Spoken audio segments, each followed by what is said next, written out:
pemerintah telah resmi meniadakan keberangkatan haji untuk tahun 2021. Seiring pembatalan tersebut, muncul beragam spekulasi mengenai penggunaan dana haji. Ini kan terlalu mendadak, injury time, jadi ini janganlah berdalih bahwa ini untuk keselamatan jamaah gitu. Tetapi terus terang saja ini bagian daripada tanggung jawab pemerintah yang harus melayani umatnya. Kalau waktu daftar itu katanya 2019 berangkat, ternyata tidak. Katanya tahun 2020 tidak ada pemberangkatan. Dan sekarang katanya tahun 2021 ternyata tidak ada pemberangkatan juga. Setoran pelunasan BP dapat diminta kembali oleh jemaah yang bersangkutan. Jadi uang jemaah aman. Dana haji itu setiap tahun diaudit oleh Badan Pemeriksa Keuangan. Dan untuk tahun 2018 dan 2019 sudah dinyatakan wajar tanpa pengecualian oleh Badan Pemeriksa Keuangan. Tahun 2020 dalam tahap penyelesaian audit laporan. Pengamat sarankan Jokowi minta bantuan Habib Rizik soal kuota haji. Boleh masuk Saudi Arabia untuk berhaji, kita tidak masuk di dalamnya. Kebayang nggak dalam sejarah peradaban Indonesia, negara yang mayoritas Islam terbanyak di Indonesia, tapi tidak bisa menjalankan ibadah haji. Itu bukan masalah kecil. Memang itu luar biasa. Kan memang boleh diinvestasi. Sekarang saja mungkin ada 35 triliun itu sudah digunakan untuk sukuk. Kita dilarang bukan hanya karena COVID, Ya. tapi ada tagihan-tagihan yang harus dibayar pemerintah ini. 95% dana penjaminan nasabah di LPS dibelikan obligasi pemerintah. Wah, bahaya banget. Dana haji ditilep, dipakai buat infrastruktur, kemudian dana LPS juga sama, iya kan? Dan ini cepat atau lambat akhirnya nanti akan jadi masalah. Dan yang kedua itu nggak amanah yang paling penting. Muslim Arbi sebut Habib Rizik dekat dengan kerajaan Arab Saudi. Kelihatannya ini ada semacam sebetulnya high diplomacy yang mungkin masih disembunyikan oleh kedua belah pihak, baik Indonesia apalagi Arab Saudi. Nah, saya memperhatikan Arab Saudi justru sedang mengevaluasi relasi politik dengan Indonesia sejak Habib Rizik dan menganggap bahwa sebetulnya nggak enak juga bagi pemerintah Arab Saudi mengizinkan Habib Rizik pulang yang bertahun-tahun dirawat di situ terus untuk dihukum. Wakil Ketua MPR RI Hidayat Nur Wahid bahkan menilai tuntutan dari masyarakat untuk segera diadakan audit dana haji semakin meluas. Kan itu semacam guilty feeling juga. Pemerintah Arab menganggaplah kita justru di sini menginginkan Habib Rizik pulang supaya jadi warga negara lagi di situ.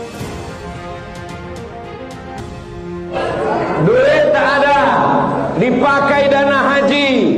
Umat Islam ribut, umat Islam mengamuk. Kami bayar haji untuk berangkat haji, bukan duit kami untuk dipakai bangun jalan, investasi, mengamuk. Berhenti.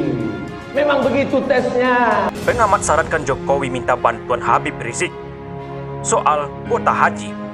Pengamat menyarankan Jokowi atau Joko Widodo selaku Presiden Indonesia minta bantuan Habib Rizik Sihab soal kuota haji. Muslim Arbi sarankan Jokowi temui Habib Rizik Sihab. Pertemuan dengan Habib Rizik Sihab atau HRS disarankan untuk membahas agar jemaah haji asal Indonesia bisa berangkat ke Arab Saudi. Muslim Arbi sebut Habib Rizik dekat dengan kerajaan Arab Saudi. Muslim Arbi mengungkapkan Habib Rizik Sihab pernah membina ilmu di perguruan tinggi Arab Saudi. Saat ini, lanjut Muslim Arbi, teman-teman HRS semasa kuliah menjabat di kerajaan setempat. Itulah mengapa melalui koneksi tersebut, HRS diyakini mampu membukakan gerbang untuk calon jemaah haji asal Indonesia. Kerajaan Saudi soal pelakuan pemerintah Jokowi ke HRS. Lebih jauh, Muslim Arbi memastikan kerajaan Saudi mengetahui perlakuan buruk pemerintah Jokowi terhadap HRS di Indonesia. Dari situ, tambah Muslim, kerajaan Arab Saudi akhirnya memahami bagaimana karakter pemerintah Indonesia yang sebenarnya. Selain memperlakukan ulama kurang baik, mereka juga disebut gemar sekali berbohong. Berbeda dengan pejabat di Indonesia yang menuding HRS overstay atau mempunyai persoalan hukum di Saudi. Dari sini, pejabat Saudi sudah mengetahui karakter pejabat Indonesia yang suka berbohong. Tuturnya, Muslim menyebut umat Islam di Indonesia merupakan yang terbesar di dunia. Parahnya, kata dia, meski menyandang status demikian, namun kerajaan Saudi tetap belum mau membukakan pintu haji. Kenyataan tersebut, kata dia, tentu akan mencoreng Jokowi di mata dunia Islam. Selain itu, tuntutan audit dana haji meluas. Pimpinan MPR minta BPK segera bergerak. Pemerintah telah resmi meniadakan keberangkatan haji untuk tahun 2021. Seiring pembatalan tersebut, muncul beragam spekulasi mengenai penggunaan dana haji. Wakil Ketua MPR RI, Hidayat Nur Wahid, bahkan menilai tuntutan dari masyarakat untuk segera diadakan audit dana haji semakin meluas. Tujuannya untuk menghilangkan beragam spekulasi yang muncul dan agar dana mengendap bisa diketahui penggunaannya. Tuntutan untuk audit dana haji semakin meluas meskipun sudah ada jaminan dari Menak dan Kepala BPKH bahwa dana haji aman. Menurutnya, untuk menghilangkan fitnah dan memastikan keamanan dana haji terjamin, maka Badan Pemeriksa Keuangan atau BPK perlu segera turun tangan. BPK bisa melakukan audit dan hasilnya disampaikan secara transparan ke masyarakat. Kepala Badan Pengelola Keuangan Haji atau BPKH, Anggito Abimanyu, telah memastikan bahwa dana haji aman.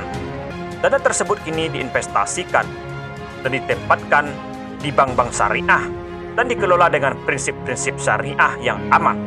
Dia juga mengurai bahwa ada sebanyak 196.965 jemaah haji reguler sudah melunasi biaya penyelenggaraan ibadah haji atau BPIH pada tahun 2020.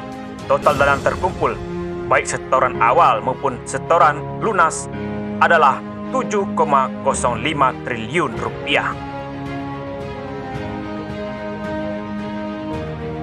Karena haji itu memang harus kita investasikan, karena kalau tidak diinvestasikan, maka dana yang sudah disetor oleh calon jamaah itu akan tergerus oleh inflasi dan oleh pergerakan kurs rupiah terhadap dolar.